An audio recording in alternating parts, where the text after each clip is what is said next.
Cashflow Diary Podcast, episode 405. Welcome to yet another exciting episode of the Cashflow Diary Podcast, the podcast that teaches you insider tips, tactics, and strategies for creating leverage streams of cash flow into your life. Learn from top-performing entrepreneurs, business owners, investors, and thought leaders from across the globe as they share their secrets to success.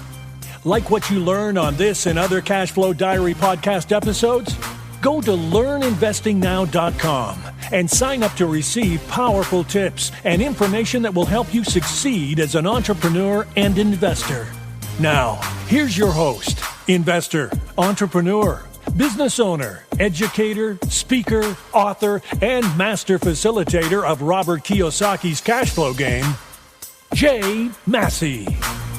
All right, ladies and gentlemen, welcome to another episode of the Cashflow Diary Podcast. I'm your host, Jay Massey, and I'm glad that you're here today because, you know what? Today we're going to absolutely 100% validate a theory that my wife and I have. A theory that I believe puts many of us at a disadvantage, but yet is full of lessons that you and I can learn and leverage to our advantage. You're like, Jay, what are we talking about today? Today, we're talking about the ability to earn income via cash flow with a business and who out there might already have developed some of those skill sets. You say, well, Jay, isn't that what I'm doing? Yes, it is what you're doing, but you've heard me say that, artists have an advantage in failing. You've heard me say that people who play sports have an advantage because they know how to fail and practice and move forward. You've heard me say these things before. Well, now I'm going to remind you that there's another person, a type of person out there, a person who has the advantage of running a highly successful business. And you're like, well, who is that? I say we can learn a lot from anyone who's a felon. You're like, what? What do you mean? Someone who went to jail can help me run my business? Yes, that's exactly what I'm saying. Because they know things like organization, people, structure, and what's interesting is that today's guest is a perfect example of all of these things and more that you'll be able to learn from. I have with me none other than Joe Gagliano. You may know him because he orchestrated, quarterbacked the ASU basketball point shaving scandal, and it is still one of the largest scams in sports history.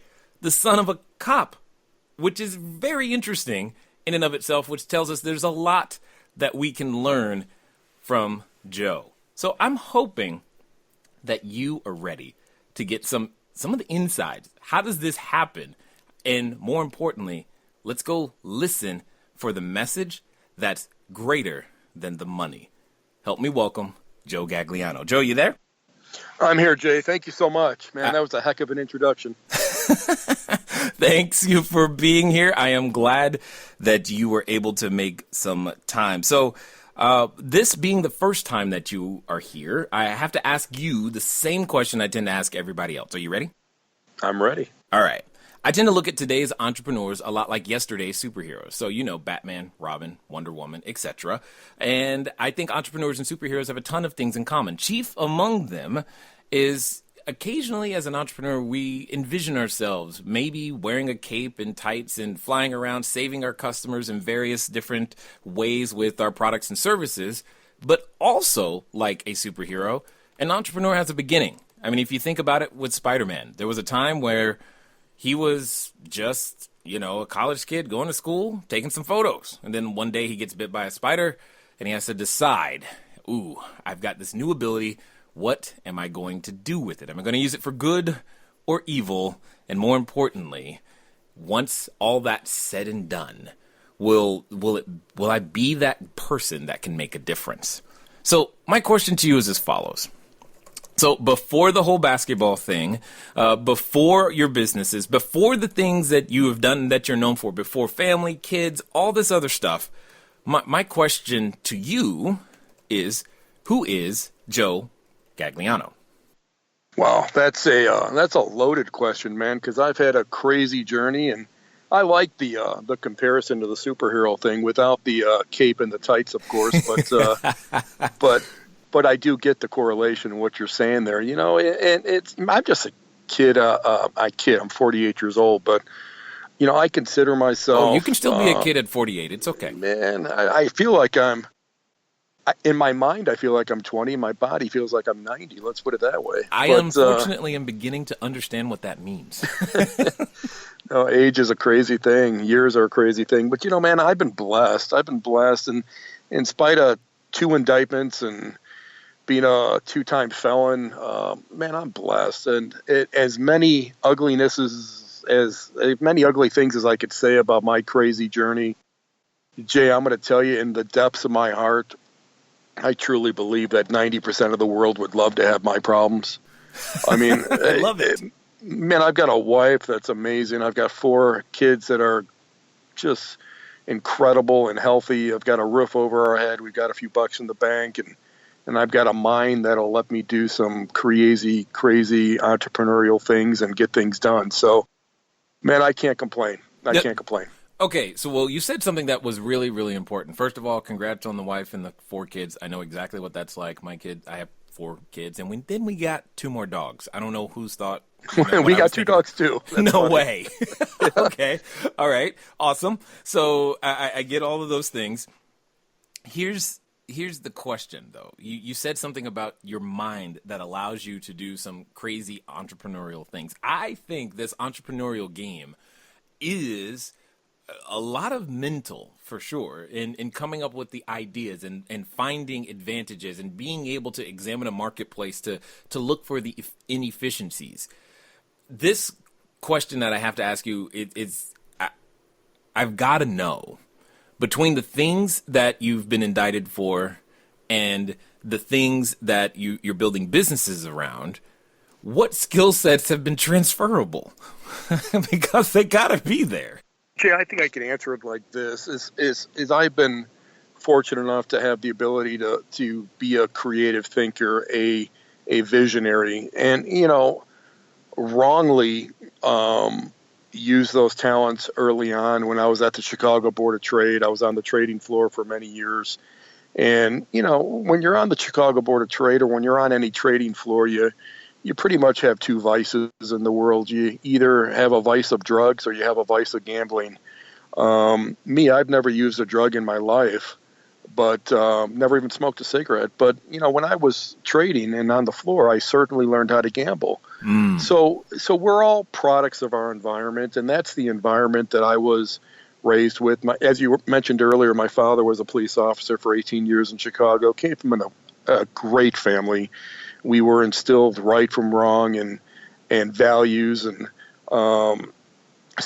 but at a young, impressionable age, 21, 22, 23 years old, after I left college, I'm down there at the Board of Trade in Chicago on the trading floor. And the people down there that obtained success and that people that are successful traders, I learned, naturally at an impressionable age, you look up to those people.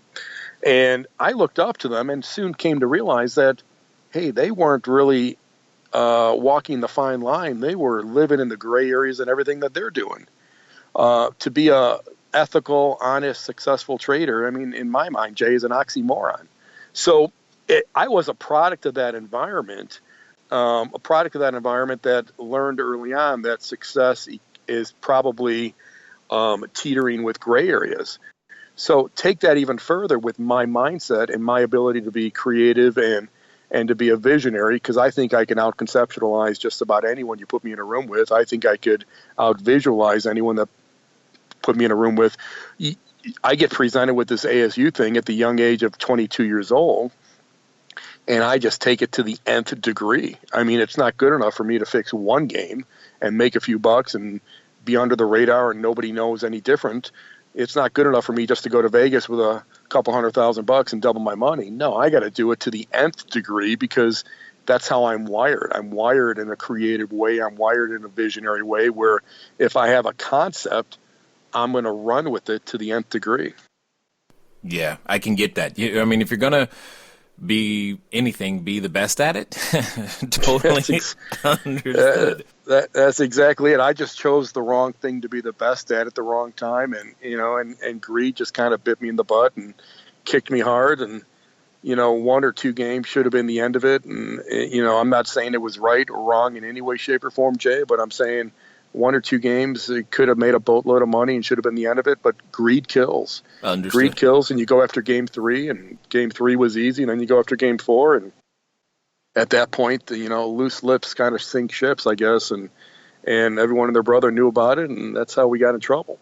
So for those that may not be familiar, and I'm sure you talk about this in your book, No Gray Areas, but what exactly is fixing a game in point shaving? What does that mean?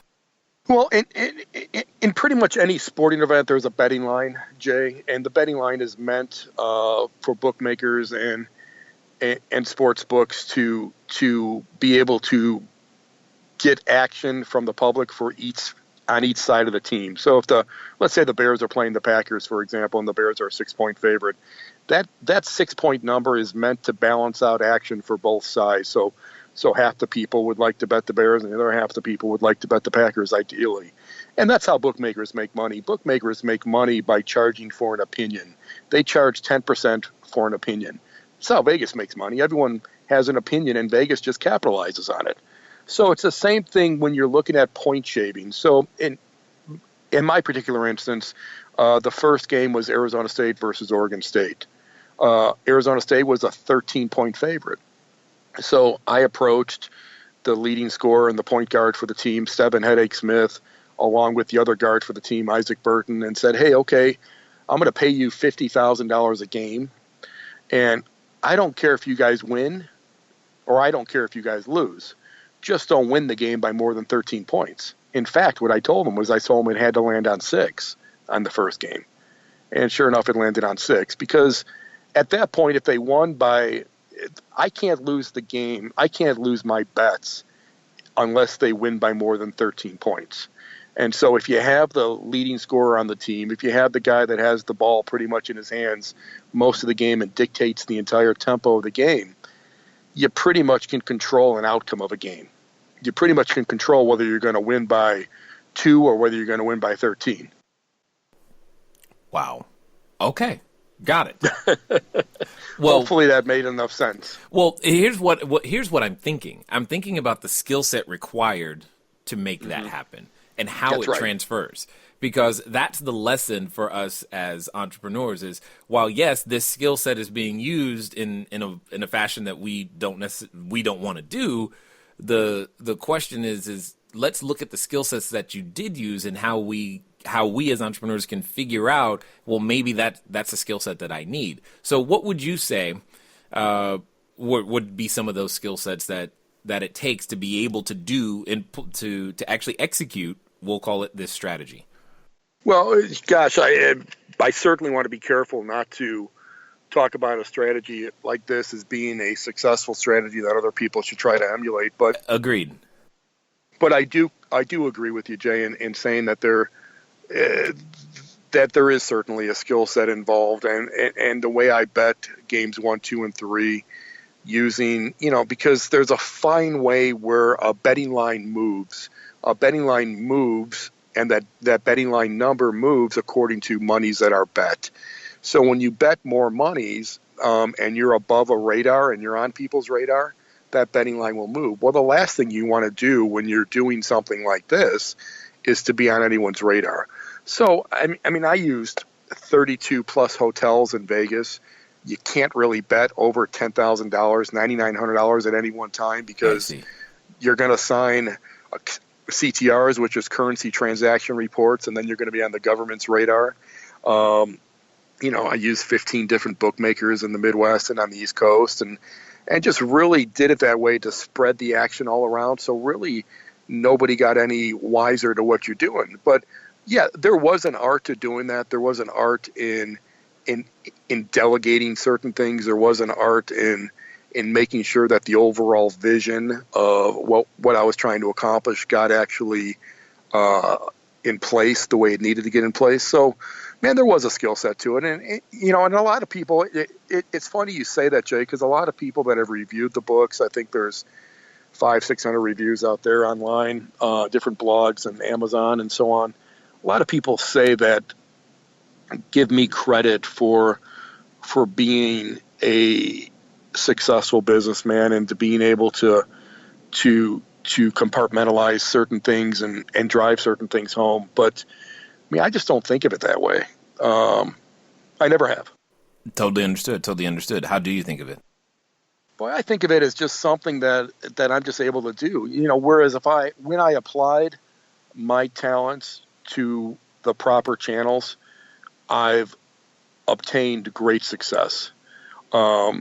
It's here I am 23, 24 years later, I can kick myself in the gut so many flipping times about this ASU choice, because it was really the first time in my life that I ever compromised my integrity, that I knew it wasn't exactly right, but yet I compromised my integrity because of the environment that I was in.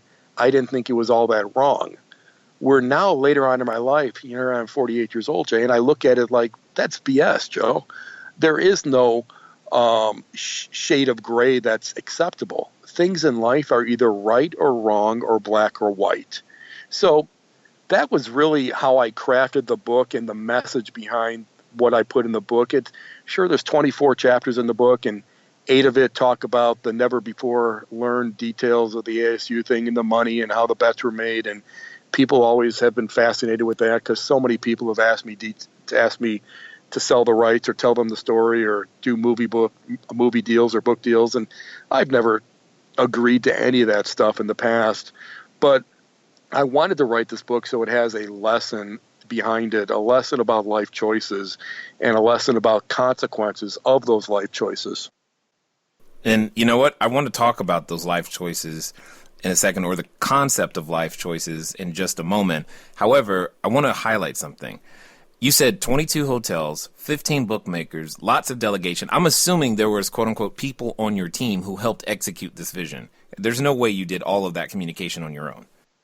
Well, in Vegas with me, Jay, I did have a few people. I mean, there was no way to physically hit all those hotels from when they post the betting line number up there to when the game actually tipped off.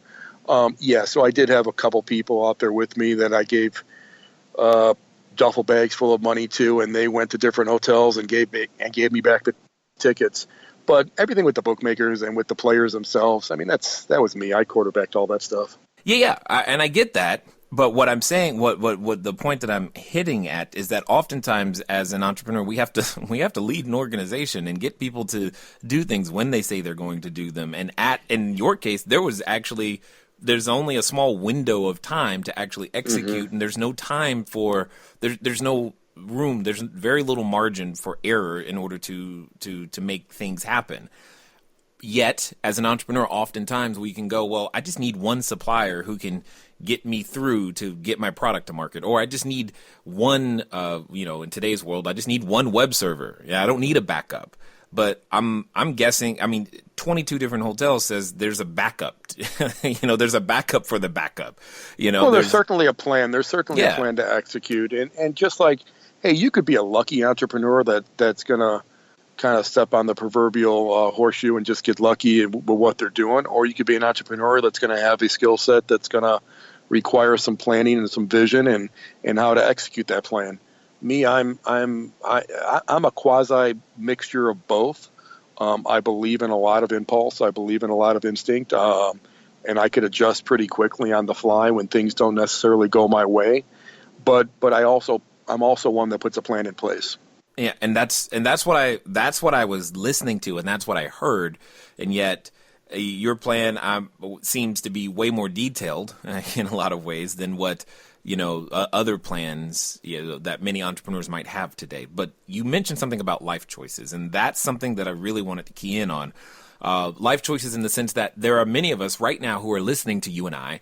We have a choice. We have a choice of how to direct our time, money, energy, efforts, resources that we have been gifted and given, yet many of us aren't actually making the choice, and we would be living by what I call default.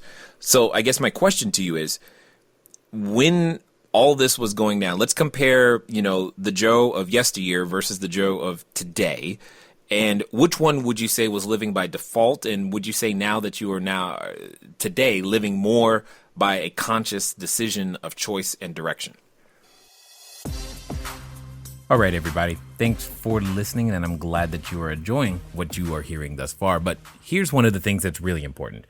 One of the most important things that you can do is get started. One of the things that I've said before, and I say again, once you get started, stay started. But more importantly, there can be lots of roadblocks to getting started. So what we're going to do is we're going to remove one of those roadblocks for you and make it a little bit easier. Because the thing that I don't want to stop you is thinking, do I need a local number? How about a long distance number? Or should it be 800? How on earth am I going to make that happen so that people can contact me as I'm out there building my business, making my cash flow grow? But most importantly, understanding that it doesn't have to be difficult. Many of you may know, but if you don't, there's a company out there by the name of Grasshopper. And what I want you to do is I want you to go over to trygrasshopper.com/cashflow diary. Grasshopper is the entrepreneur's phone system. It works like a traditional phone system, but requires no hardware to purchase, no software to install. It's just a number that flat works. So if you are out there building that distributed workforce across many different locations, it's a way for you to still go out there and make your number be unified, simple, easy to use, something we've been using for quite some time. So again, go over to trygrasshopper.com/cashflow diary. Now, let's get back to the rest of the story. Oh, yeah, definitely by conscious choice and decision direction. And I don't know if it's through the crazy journey that I've had, Jay, or if it's just through various life lessons that maturity kind of teaches you. But I'll tell you what, I mean, one thing that I regret, I regret that I wasn't a better steward of the blessings that I got, of the blessings that I had. Growing up, my father my father just passed away about a month ago, but he was my hero in life. And he always used to preach to me all the time, Joey, save 25 cents on every dollar.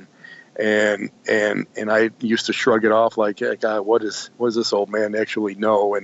And shrug it off like, I'm never going to stop making money. What's he talking about? I could do this 8 days a week type of thing. But sure enough, the cyclical cycles like 2009, 10, 11 roll around and you get punched in the gut pretty hard and you're leveraged at the wrong time and you end up taking a butt whipping. And, those memories of when your father used to sit down with you when you had crazy digits in your bank account saying save some money, and instead of going to buy the boats, the planes, the horses, build the bigger houses and buy a couple new cars every year. And that's, I think that's the biggest thing where I look back in retrospect and wish I would have had more maturity and more discipline at a younger age, is that I wasn't a good steward for the blessings I had because I never thought it would end.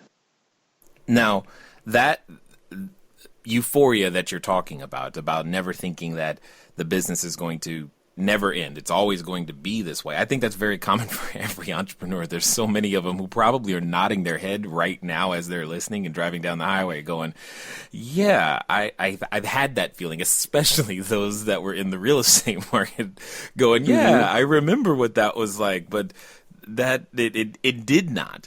So today, the Joe of today, what lessons would you say exist when you're out there building a business today? What is it that you would be doing differently, knowing what you now know? Even if let's say business is going well, let's say it's going phenomenally well, better than you've ever thought. What decisions do you make differently? What actions do you take that are not the same? Well, I think the actions I take, now it's, we talked a little bit before the interview, Jay, and you asked me what I'm doing now, and I said, hey, man, I'm really just biding my time, sitting on my hands, trying to make the right decisions. Sure, I have a lot of instinct and a lot of impulse and a lot of desire to do various things because I am a serial junkie entrepreneur by nature. But I'll tell you what, it's just I believe in trusting people, but it's like I'm more trust but validate type of thing. More or less dot every flipping I and cross every T that's out there, and partnerships and relationships that I'm going to do business with. I mean, really just want to get a further level of comfort rather than just in the past it would be, hey, somebody's going to approach me. They know I may have a few bucks. They're going to approach me with an idea. I like the way they're smiling. I feel good about it. Let's rock with it. Let's go with it. And then it would turn out ugly 4, 5, 6 months later.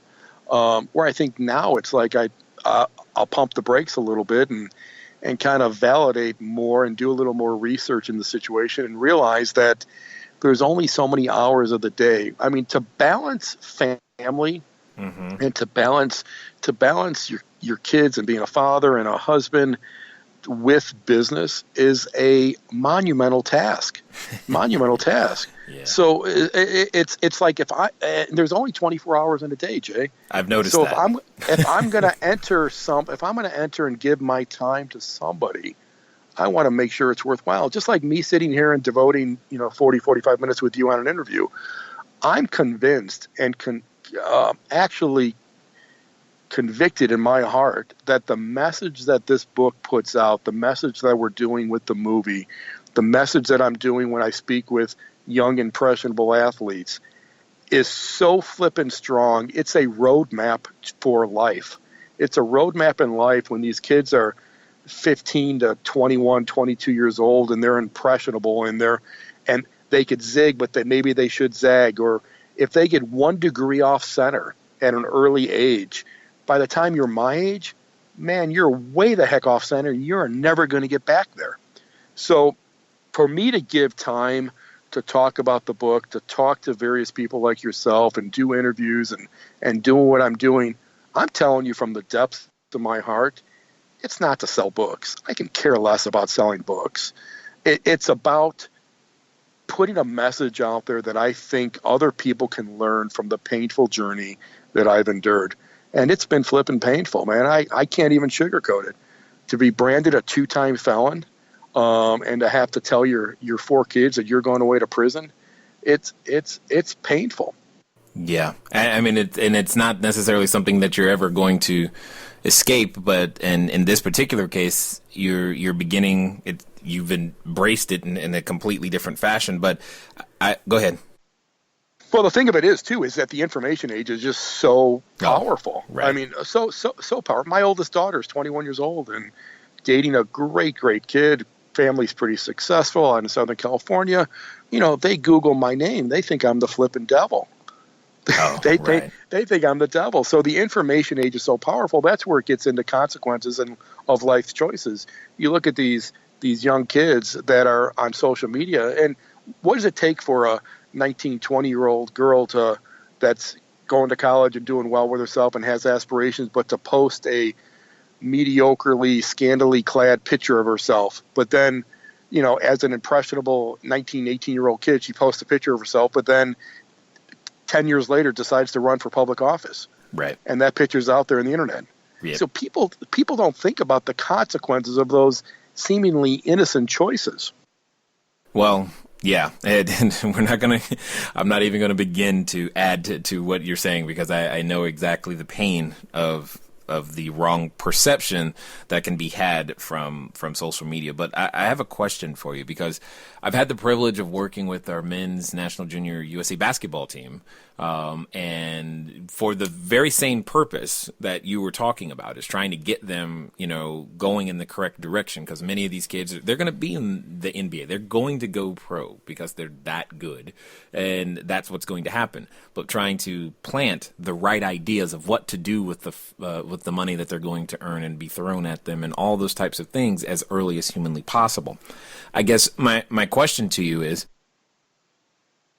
to the entrepreneurs that are listening, because you said something that I think was very important. It's not about selling books. It's not all about those. It's the message that you're trying to share and make sure it gets out there. Now, I'm going to make an assumption then that you would say that there's a corollary for those who are entrepreneurs, that they should be more focused on the message of what their company can deliver versus how am I going to get paid my $100,000 this month. Well, I think you're spot on with that. It's the integrity of your purpose, and I could validate, an example that you just brought up that I brought up earlier about it's not about me selling books, because I can tell you a year and a half ago, I had four 7-figure checks thrown in front of me, 2 from movie studios and 2 from publishing houses. And I turned each and every one of those down because it meant me selling the story. And if I sold the story, then they could Hollywoodize the story, to whatever way they wanted to do it. Right. They wanted to put drugs and alcohol and tilt the message and everything else. I'm not going to whore myself out there in any way, shape, or form. So when I make a statement to you that, hey, Jay, it's not about me selling books, in my heart, I'm thoroughly convinced it's about this message.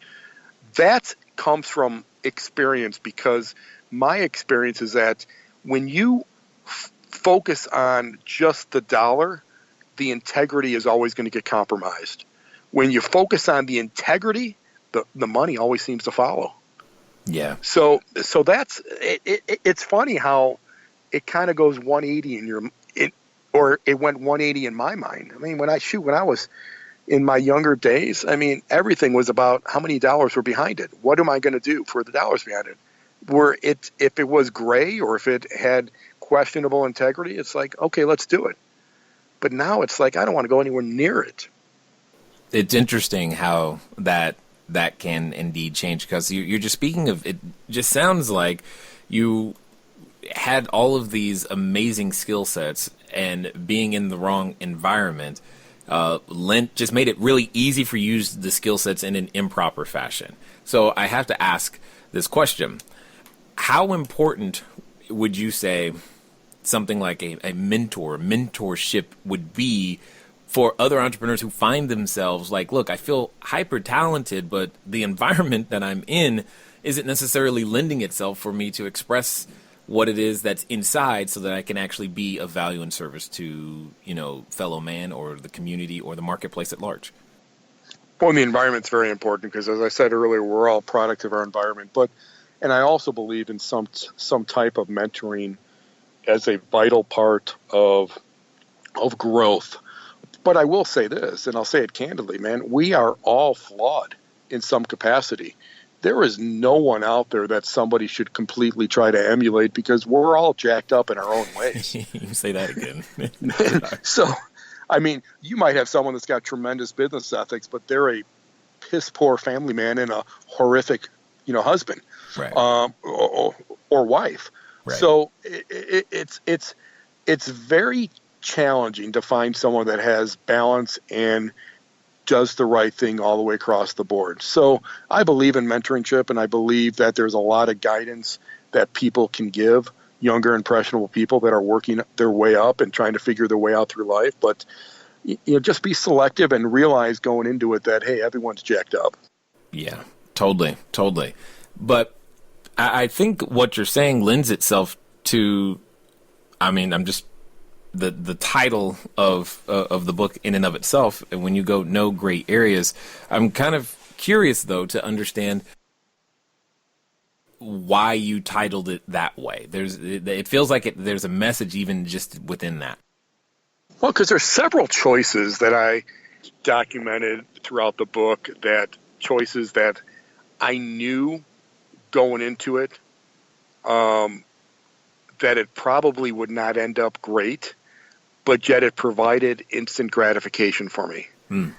So it's when I looked at those choices, and I tried to narrow it down to maybe a handful or so throughout the course of the book, and the book goes through chronological order of my life, and when I look at those choices, all of them had that similarity, Jay. All of them had that similarity where, hey, they felt warm and good, and there was instant gratification, but gosh, I knew in my mind that it was not going to really end up all that good. So, the No Gray Areas title kind of encapsulated that theory behind it. Got it. Now, this actually is awesome, because it lends itself to a topic of conversation that we're always talking about here at the Cashflow Diary, is that I don't fix and flip. I don't do the short-term transactions, etc. And because, well, I don't. I prefer to actually invest, but you are in a unique position for me to ask this particular question. When you bring up the idea of instant gratification, that's often how I perceive those that fix and flip, is that they want to go out there, spend a little bit of money, get a whole bunch back, and do it all over again and again and again, risking making bigger bets each and every time. My question to you is, with your knowledge of gambling, what would you say is the difference between actual investing and gambling? I think it's the mentality behind what your objectives are. If your objectives are be like you talk to a Warren Buffett and you talk about building wealth, it's his is a buy and hold pattern, and whether it's real estate, whether it's stock inside companies, or whether it's a widget, whatever it is, it's a buy and hold mentality to truly believe in the theory of compound interest behind it, and that you're going to build on true wealth if you're a buy and hold guy and you buy good companies, good products, good real estate at what you believe to be good prices. Or you got the trader mentality, where it has that quasi instant gratification appeal to it. And hey, I know a lot of guys that just do really well in trading. Mm-hmm. I know a lot of guys that do tremendously well gambling. And I believe if I wasn't married with kids and settled down in the life that I'm in, I believe I could destroy the gambling world. I believe I could make $1 million a year with my eyes closed just by picking certain spots and being disciplined. Because the biggest thing to build, whether it's building wealth on a long-term basis and a buy and hold thing, whether it's trading or whether it's gambling or whether it's any business that you're going to go into, Jay, yes, the biggest quality is discipline. If you don't have discipline and you're going to deviate from the disciplines that you set up from the get-go, you are going to fail. Got it. You are going to fail. And money management's the big thing. Got it. So it's all about disciplines in my book. Totally get it. Now, for those that have listened this far and probably want to find out more, maybe even more about the story, maybe even pick up a copy of the book, what's going to be the best way for them to track you down and find out what you're up to? Well, nograyareas.com, and gray is spelled Grey. Nograyareas.com is the website we set up. It's got the intro to the books in there, a bunch of videos, social media videos. It's got the movie trailers inside of it. It's got a bunch of press clippings. If you're just interested in going to buy the book, there's Amazon. It's on Amazon. No Gray Areas at Joe Gagliano. Facebook has a No Gray Areas page. Instagram, Twitter, everything's titled No Gray Areas. And if you type that into the internet and Google, I mean, you can get enough to keep you reading for days. No doubt.